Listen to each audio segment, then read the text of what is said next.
Today we'll discuss about very important topic for JEE Mains or NEET, that is resonance effect. Resonance effect से related basic organic chemistry के काफी important questions आते हैं JEE mains में भी और NEET में भी, मगर इसके साथ साथ हाइपर कॉन्जुगेशन इफेक्ट को भी हमको डिस्कस करना पड़ेगा। हाइपर कॉन्जुगेशन इफेक्ट और रेजोनेंस इफेक्ट, इन दोनों को मिक्स करके काफी इंपॉर्टेंट क्वेश्चंस बनते हैं जो कि एसिडिटी और बेसिसिटी या स्टेबिलिटी के ऑर्डर पे बेस्ड क्वेश्चन होते हैं। तो वो आज की क्लास में हम सीखेंगे कि उनको कैसे सॉल्व किया जाता है। वो क्वेश्चंस ऐसे हैं जो थोड़ा सा हैवी क्वेश्चंस में आते हैं, मतलब वो बहुत सारे स्टूडेंट्स से नहीं बनेंगे। तो जब ऐसे क्वेश्चंस हम सॉल्व कर पाते हैं जो कि बहुत सारे स्टूडेंट्स से नहीं बनते हैं, तो उसमें आपकी रैंक बहुत तेजी से इंप्रूव होती है। जैसे आप इमेजिन करो कि 14 लाख स्टूडेंट जो हैं वो सपोज जेई मेन का एग्जाम दे रहे हैं, मगर एक कोई क्वेश्चन ऐसा है जो केवल 50,000 स्टूडेंट से बना, बाकी के स्टूडेंट्स उसको सॉल्व ही नहीं कर पाए या गलत उन्होंने उसका आंसर टिक किया। तो 50,000 स्टूडेंट्स ने बस उसको सॉल्व किया, तो उसमें रैंक एकदम से इंप्रूव होती है। तो ऐसे क्वेश्चंस हमको बनना जरूरी है जो थोड़े से टफ कैटेगरी के क्वेश्चंस होते हैं, वो आपकी रैंक को बहुत तेजी से बहुत ऊपर लेके जाते हैं। तो ऐसे क्वेश्चंस में आता है रेजोनेंस इफेक्ट और हाइपर कॉन्जुगेशन इफेक्ट के क्वेश्चंस। तो सबसे पहले रेजोनेंस इफेक्ट होता क्या है? एक जनरल जो फिनोमिना है, जो जनरल डेफिनेशन है रेजोनेंस इफेक्ट की, वो क्या होती है? Delocalisation of electron is known as resonance effect.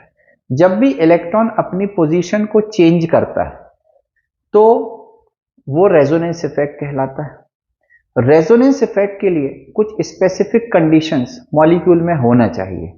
अगर वो कंडीशंस होंगी तो ही रेजोनेंस इफेक्ट होगा, अगर वो कंडीशंस नहीं होंगी तो रेजोनेंस इफेक्ट नहीं होगा। ठीक है, तो ये अपन ने वो कंडीशंस यहां पर बोर्ड पर लिखी हुई हैं। ये अपन ने एक एग्जाम्पल यहां लिखा हुआ है। इस एग्जाम्पल में आप ध्यान से देखो, ये पाई इलेक्ट्रॉन पेयर है।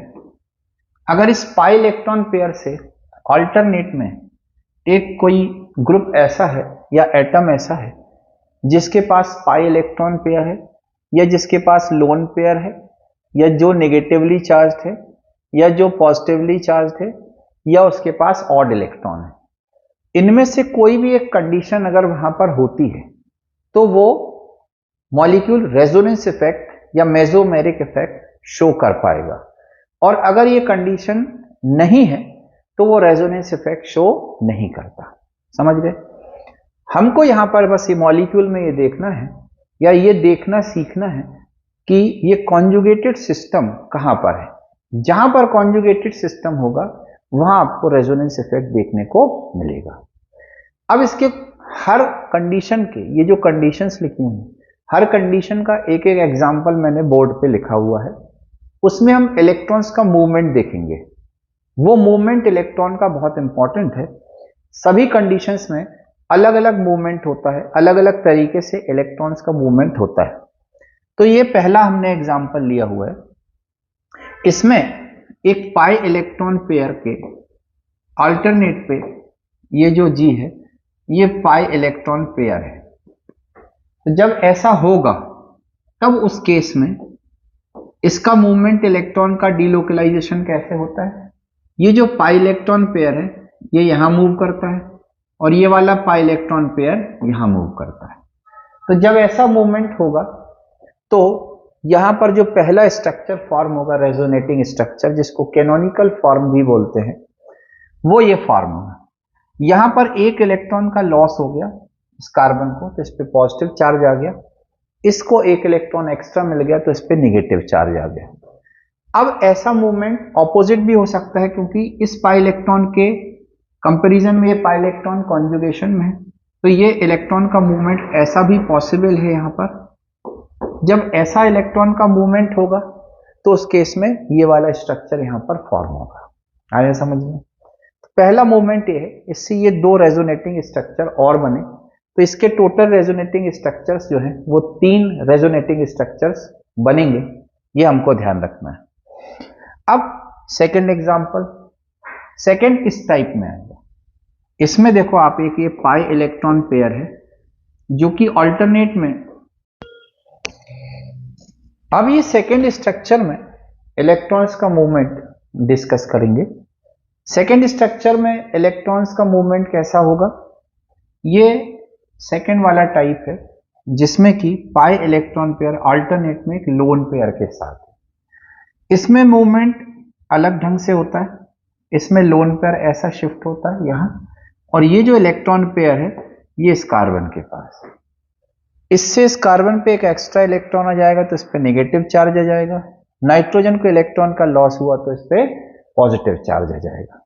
ठीक है, अब इसके बाद नेक्स्ट एग्जांपल आ जाएगा, अगर अल्टरनेट पे नेगेटिव चार्ज है या कॉन्जुगेशन में नेगेटिव चार्ज, तब उस केस में ये जो नेगेटिवली चार्ज्ड इलेक्ट्रॉन पेयर है, नेगेटिवली चार्ज्ड कार्बन पे जो इलेक्ट्रॉन पेयर है वो यहां मूव करेगा, और ये जो इलेक्ट्रॉन पेयर है ये इस कार्बन पे मूव करेगा। इससे इस कार्बन पे आ जाएगा नेगेटिव चार्ज, और इस कार्बन का जो नेगेटिव चार्ज है वो खत्म हो जाएगा, और यहां पर एक नया पाई बॉन्ड की फॉर्मेशन होगी। इससे ये दो यहां पर रेजोनेटिंग स्ट्रक्चर्स फॉर्म होंगे। थर्ड केस, अगर पाई बॉन्ड अल्टरनेट में किसी पॉजिटिवली चार्ज्ड एटम के साथ है तो पाई इलेक्ट्रॉन पेयर कहां शिफ्ट होगा, towards positively charged carbon atom और अदर एटम।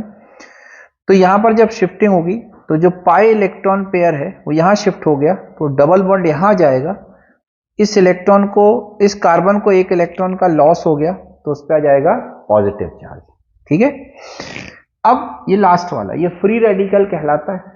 फ्री रेडिकल में क्या है, ये इलेक्ट्रॉन सिंगल, जो ऑड इलेक्ट्रॉन है वो यहां शिफ्ट हुआ, ये जो पाई इलेक्ट्रॉन पेयर है इसमें होमोलिसिस होता है, जिससे एक एक इलेक्ट्रॉन इस तरीके से शिफ्ट होता है, सिंगल इलेक्ट्रॉन यहां शिफ्ट हो जाएगा और ये इलेक्ट्रॉन यहां शिफ्ट हो जाएगा।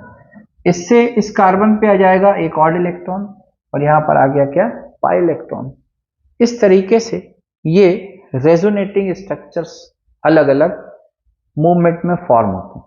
तो कॉन्जुगेटेड सिस्टम के ऊपर डिपेंड करता है, जैसा कॉन्जुगेटेड सिस्टम होगा इलेक्ट्रॉन्स का डीलोकलाइजेशन वैसा होगा। सबसे पहले हमको वही समझ में आना चाहिए, या मॉलिक्यूल में ये देखते बनना चाहिए कि इनमें से कौन सा टाइप का कॉन्जुगेटेड सिस्टम मॉलिक्यूल में है।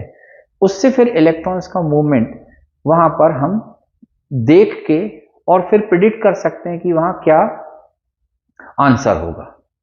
अब इसके बाद हम नेक्स्ट टॉपिक पे डिस्कशन करेंगे।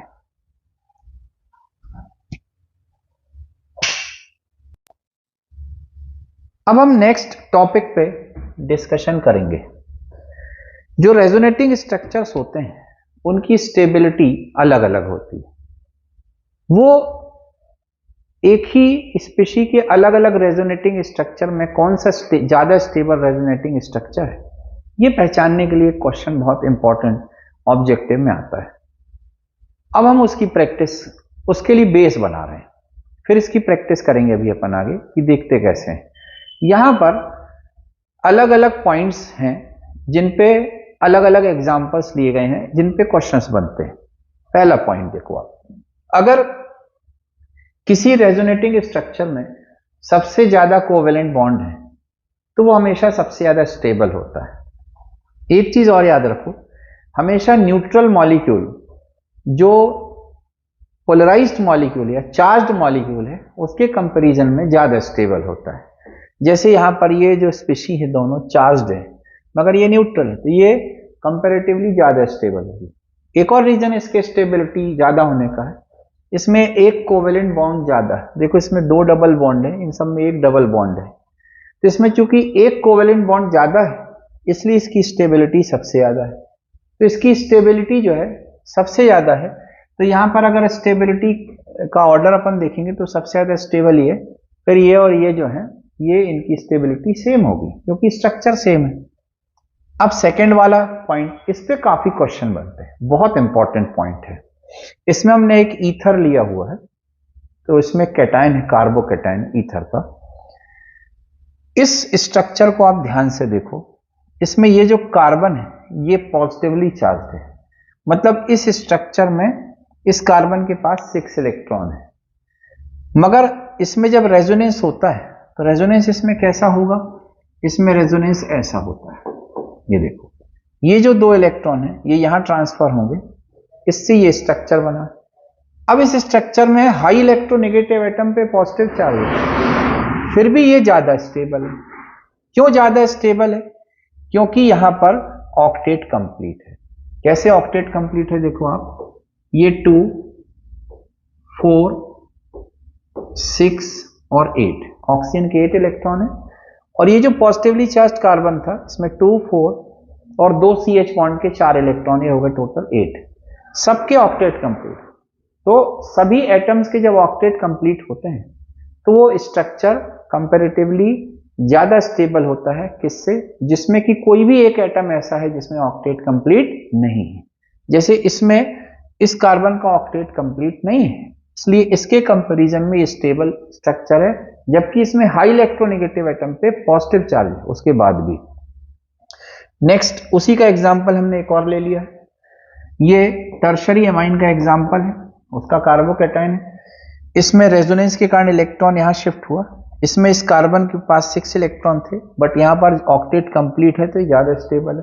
तो second structure is more stable than first structure. ये 2 पॉइंट हो गए। फिर next, charge separation decreases the stability of resonating structure. यहां पर चार्ज सेपरेशन होता है, अगर चार्ज दूर दूर जा रहे हैं तो स्टेबिलिटी रेजोनेटिंग स्ट्रक्चर्स की डिक्रीज होती है। यहां पर ये न्यूट्रल है तो सबसे ज्यादा स्टेबल।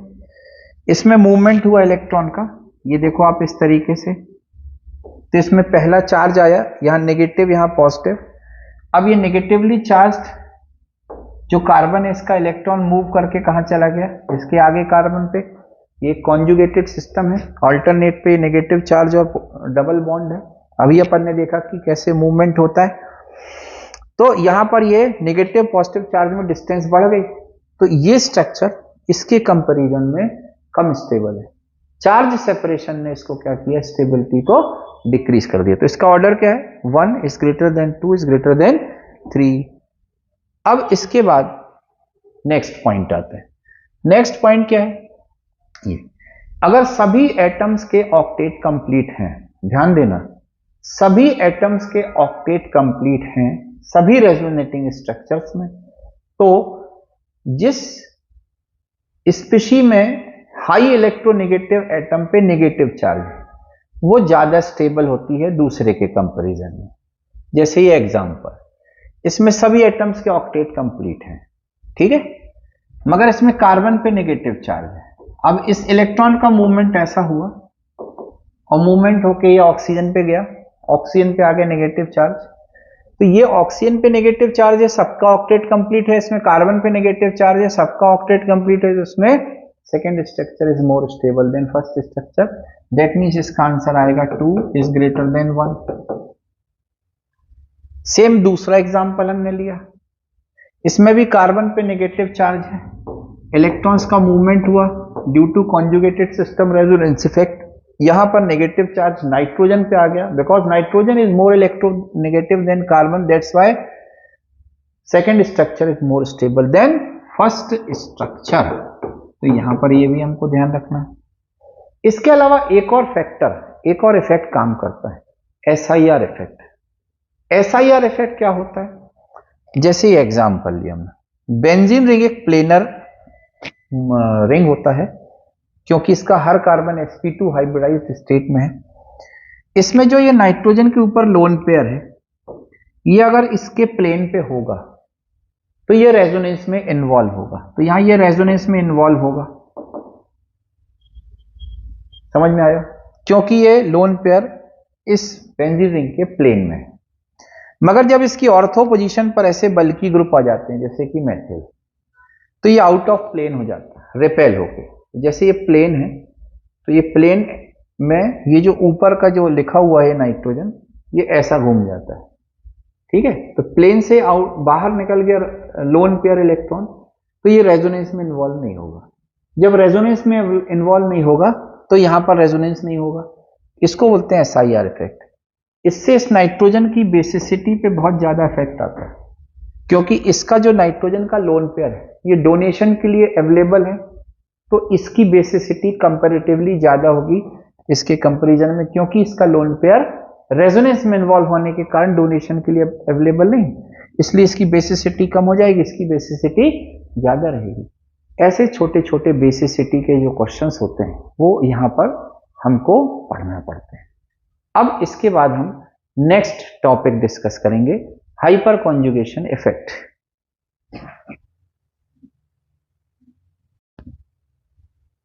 इसके बाद हम डिस्कस करेंगे हाइपर कॉन्जुगेशन इफेक्ट के बारे में। यह भी एक बहुत इंपॉर्टेंट टॉपिक है जिससे ऑब्जेक्टिव क्वेश्चंस काफी आते हैं। तो हाइपर कॉन्जुगेशन इफेक्ट क्या होता है, इस पे पहले डिस्कशन करते हैं। हाइपर कॉन्जुगेशन इफेक्ट किसी मॉलिक्यूल में होगा कि नहीं होगा, सबसे पहले हम उसका पता लगाएंगे। कैसे पता लगाते हैं? इसके लिए हमको मॉलिक्यूल में ये कंडीशंस देखना पड़ती हैं। क्या? कि मॉलिक्यूल में कम से कम एक sp2 हाइब्रिडाइज्ड एटम होना चाहिए, यहां पर कार्बन है, उसका एडजेसेंट कार्बन sp3 होना चाहिए, तो ये sp3 है, और उसके पास कम से कम एक अल्फा हाइड्रोजन होना चाहिए। डबल बॉन्डेड कार्बन का नेक्स्ट कार्बन जो है वो अल्फा कार्बन कहलाता है, उसके साथ बॉन्डेड जो हाइड्रोजन है वो अल्फा हाइड्रोजन कहलाता है। अगर किसी मॉलिक्यूल में ये अवेलेबल है तो वहां हाइपर कॉन्जुगेशन इफेक्ट आपको देखने को मिलेगा, और अगर नहीं है तो वहां पर फिर हाइपर कॉन्जुगेशन इफेक्ट नहीं होगा। दूसरा एग्जांपल एक कार्बोकैटायन का हमने लिया हुआ है। इसमें ये जो कार्बन है sp2 हाइब्रिडाइज्ड है, इसका एडजेसेंट कार्बन sp3 हाइब्रिडाइज्ड है, और इसके पास अल्फा हाइड्रोजन है। तो ये हाइपर कॉन्जुगेशन इफेक्ट की रिक्वायरमेंट्स हैं। किसी मॉलिक्यूल में अगर ये कंडीशंस हैं तो हाइपर कॉन्जुगेशन इफेक्ट आपको देखने को मिलेगा। समझ में आया? अब देखो आप इधर पे हमने एक एग्जांपल से इसको समझा है कि ये होता क्या है। तो हाइपर कॉन्जुगेशन इफेक्ट में ये जो अल्फा पोजीशन पर ये सिग्मा इलेक्ट्रॉन पेयर है, ये इस पाई इलेक्ट्रॉन पेयर के साथ कॉन्जुगेशन में है, और इस तरीके से सिग्मा पाई कॉन्जुगेशन में इलेक्ट्रॉन्स का डीलोकलाइजेशन होता है। तो ये सिग्मा इलेक्ट्रॉन पेयर यहाँ शिफ्ट होता है और ये पाई इलेक्ट्रॉन पेयर यहाँ, इससे ये स्ट्रक्चर यहाँ पर एक नया स्ट्रक्चर बनता है जिसको हाइपर कॉन्जुगेटिव स्ट्रक्चर बोलते हैं। इन दोनों स्ट्रक्चर्स के बीच में आप रेजोनेंस के जैसा ही डबल साइडेड एरो लगाते हो, मगर ये हाइपर कॉन्जुगेटिव स्ट्रक्चर कहलाता है। ये हाइपर कॉन्जुगेटिव स्ट्रक्चर है। अब चूंकि इसके पास एक से ज्यादा अल्फा हाइड्रोजन है, ये दूसरा भी है, ये तीसरा भी है, तो सभी alpha hydrogen hyper conjugation effect में पार्टिसिपेट कर सकते हैं। तो यहाँ पर अपन ने जो एग्जांपल लिया उसमें दूसरा अल्फा हाइड्रोजन पार्टिसिपेट कर रहा है, और इस वाले एग्जांपल में तीसरा अल्फा हाइड्रोजन पार्टिसिपेट कर रहा है। इस तरीके से ये हाइपर कॉन्जुगेटिव स्ट्रक्चर्स बने। जैसे रेजोनेंस किसी मॉलिक्यूल की स्टेबिलिटी को इंक्रीज करता है, वैसे हाइपर कॉन्जुगेशन भी किसी मॉलिक्यूल की स्टेबिलिटी को इंक्रीज करता है।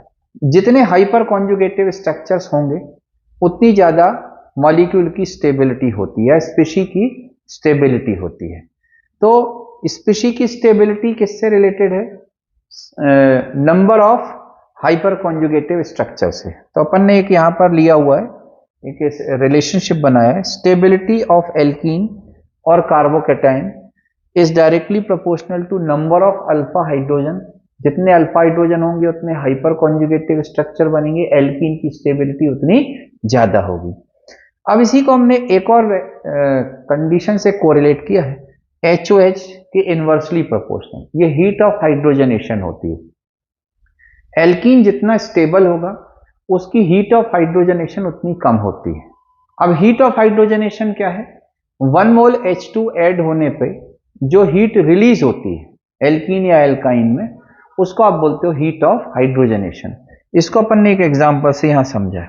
ये है एथीन, इसमें 1 मोल H2 ऐड हो रहा है, इथेन में कन्वर्ट हो रहा है। इसमें जो हीट लिबरेट हो रही है, रिलीज हो रही है, उसको आप हीट ऑफ हाइड्रोजनेशन कहते हो।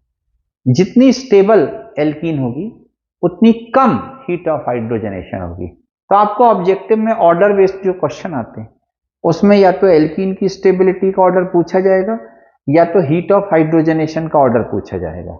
अगर एल्कीन की स्टेबिलिटी का ऑर्डर पूछा गया है तो आप सीधे सीधे नंबर ऑफ अल्फा हाइड्रोजन देखो और उसके अकॉर्डिंगली वहां पर आप ऑर्डर निकाल लो। और अगर हीट ऑफ हाइड्रोजनेशन पूछा है तो जो ऑर्डर स्टेबिलिटी ऑफ एल्कीन का आता है उसका opposite order heat of hydrogenation का आता है। समझ में आया? तो ये आपको ध्यान रखना है, यहाँ पर ये हाइपर कॉन्जुगेशन इफेक्ट है। तो शॉर्ट में हमने हाइपर कॉन्जुगेशन इफेक्ट को भी डिस्कस किया। अब हम हाइपर कॉन्जुगेशन इफेक्ट और रेजोनेंस इफेक्ट की जो एप्लीकेशंस हैं उन पे डिस्कशन करेंगे नेक्स्ट वीडियो में।